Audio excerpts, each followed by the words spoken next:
So you've done it. After years of trials and tribulations, you've found yourself a D&D group and arranged a day to play. Well done. So, who wants to DM?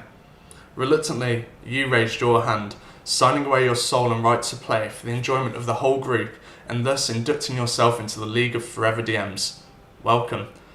Now, once that sudden burst of adrenaline wears off, and you're sat all alone in front of your first module, or even your own homebrew world, you ponder for a moment, and then it dawns on you. You have no idea where to even start. Well, you've made it to the right place. Here's 5 things that I wish I knew as a brand new DM.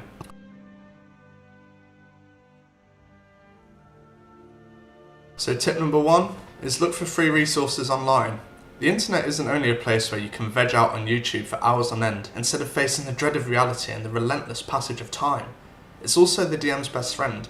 It's absolutely full of incredibly useful and niche generators, homebrew content and other resources. I'm going to be making a whole video on my favourite online resources, but some of the ones I use virtually every time I prep or DM a session are TikTok. As far as inspiration goes, you can't go wrong with TikTok. Creators on there like DM Inspo, Dungeon Master Teacher and November Rush come up with some great plot hooks and quest ideas that can give you just that little bit of a push in the right direction for starting your session notes. It's often far easier to fill out a quest line when you have a plot hook or a few set pieces and NPCs, then snowball from there, than coming up with everything from scratch. On YouTube, not only can you watch videos like this one where you get tips as a new or old DM, but you can also spend a lot of time watching real play D&D content, like Dimension 20, Critical Role, and other actual play sessions can really widen your exposure to different DMs and the things that they do to make sure sessions are successful. Things like common rulings, running combat encounters, handling disputes, and how quests are structured are all shown by some of the best DMs around, and you'd be super surprised at how much you can pick up secondhand just by watching or listening. And finally for this section we've got Waldo's guides, which are arguably the most comprehensive set of randomised generators for D&D. When you're preparing for a session, you very rarely have time to meticulously film every settlement, encounter and dungeon with unique, interesting and engaging content. It's just impossible. Obviously, if you need a tailored set piece for your homebrew world or quest, then by all means construct it from the ground up. But for when you just need something to flesh out your game a bit, Waldo's guides are perfect. They're also the perfect tools for when your players inevitably skip past everything that you had prepared for the session and go off chasing a thread from a passing comment that a no-name NPC made. My personal favourite is the Tavern Generator, which breathes a lot of life into settlements with its great descriptions, making even passing villages far more memorable. All in all, online resources are a great tool for making the lives of you as a DM a whole lot easier.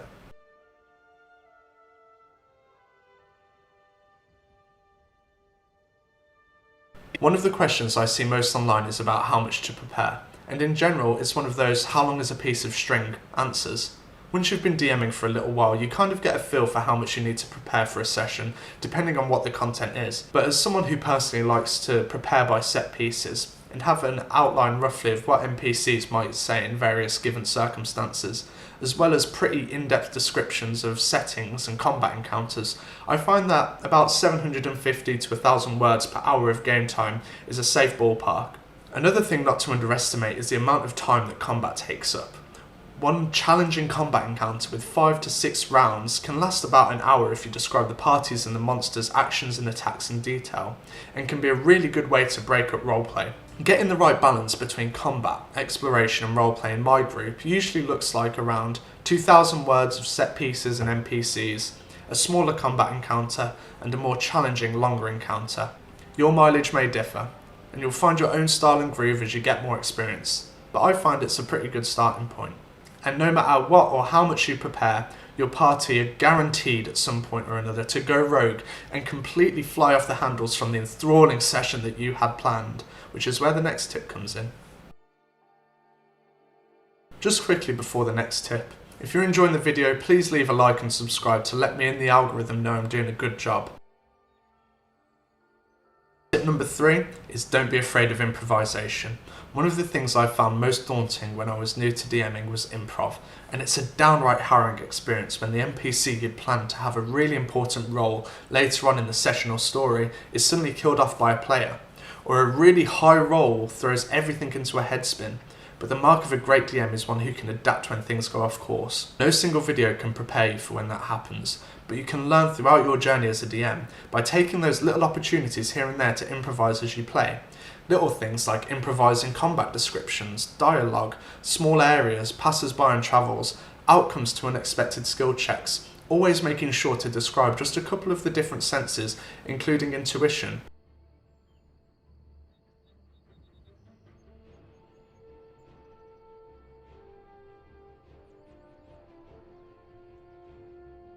Tip number 4 is an often overlooked but super important thing to remember as a DM, and it's Session 0.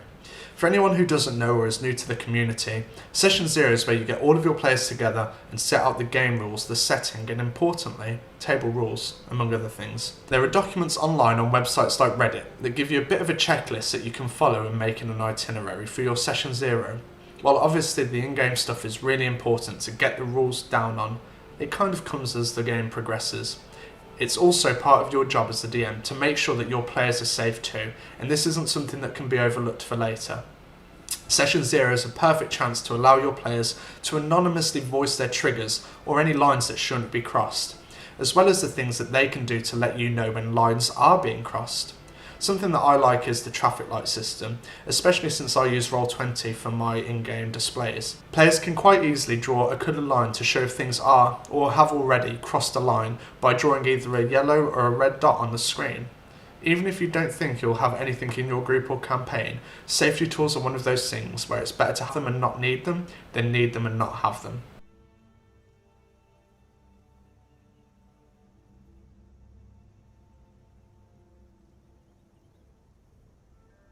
And tip number 5, the final one, is to use a tabletop to keep track of things. As the DM, you'll soon find you have 1,000,001 things to keep track of, between set pieces, monsters, creatures, stats, abilities, conditions, NPCs, improvisation, and not to mention also keeping track of the things that the players do, advantage, their conditions, etc. Everything all stacks up. There are bound to be occasions where you forget one thing or another, and that's okay. One time I completely forgot about an NPC the party had recruited and had to blag about why they hadn't gotten into or gotten involved in any of the fights. So make it easy for yourself. Sure, the theatre of the mind lets you paint vivid pictures, but when it comes to combat it can be really hard to keep up, especially if you have 4 or more players and numerous creatures in an encounter. I use Roll20 to keep track of player and creature positions, effects, statuses and HP, and it just takes so much pressure off of remembering every single aspect of a combat encounter. Obviously, you don't want to over-rely on physical or virtual methods of displaying information. I found a really good balance for my table where I describe settings, set pieces, dungeons, NPC interactions and the majority of the puzzles using the theatre of the mind. But when it comes to combat and certain quests where players navigate different areas and it's not too important to keep things surprising, it can be quite helpful to have visual references or physical aids to keep track of things. My favourite way to do this is Roll20, which works fantastically for online games, but also for in-person. All you need is an extra tablet, monitor or TV, and that's something the players can bring along. And you can show everything to the players while keeping tabs of your own things on the DM's side. So, those are 5 things I wish I knew when I first started as a DM. If there's any more tips and tricks you know, or any questions and comments you have, please drop them down below. And if you want another video on things I wish I knew when I first started as a DM, let me know by leaving a like on the video.